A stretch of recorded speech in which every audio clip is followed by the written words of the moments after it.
24. The family and welfare.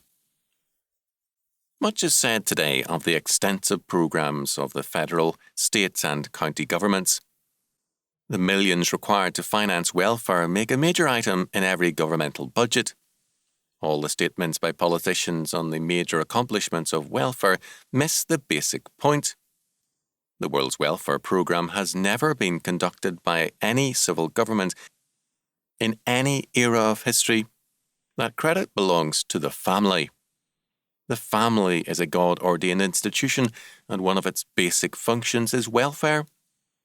A basic requirement of both the Old and New Testaments is the responsibility of family members to care for one another.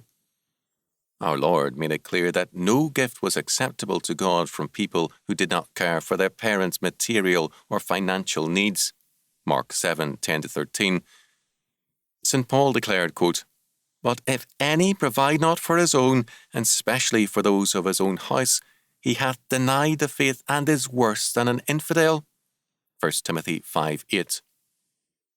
Through the centuries, a requirement of true faith has been precisely this: the support and care of one's own family.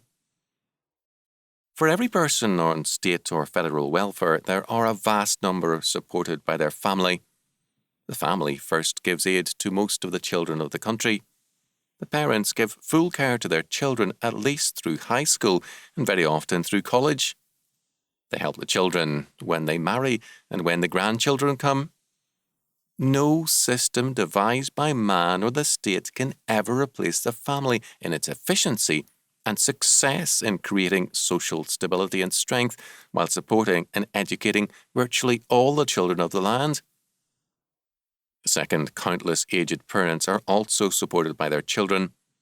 They may live in their children's home or be supported separately.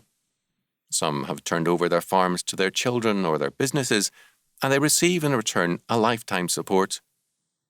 Certainly there are frictions and tensions in the rearing of children and in the care of parents, but no system devised by man can show an equal record of dignity and success.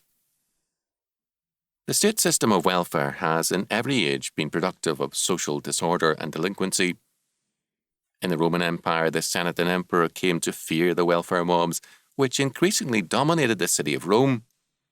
When bread and circuses failed to keep the welfare mobs in line, the emperors left Rome and made their capital elsewhere.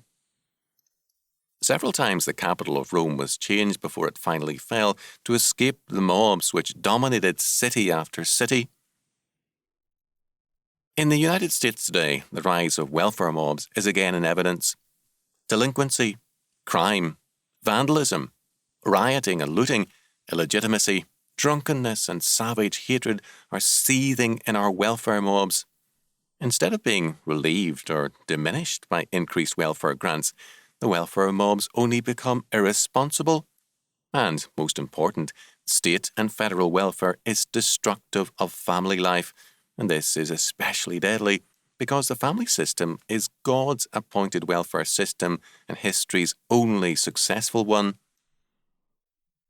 The more we do to relieve and quote-unquote correct poverty by welfare, the more irresponsible a welfare mob we create. And mobs can only destroy. It is the family which needs strengthening, and it is the family which today carries not only its burden, but, through taxation, the burden of welfare for delinquent families. We are penalising responsibility and subsidising irresponsibility, and, in the process, inviting God's judgment.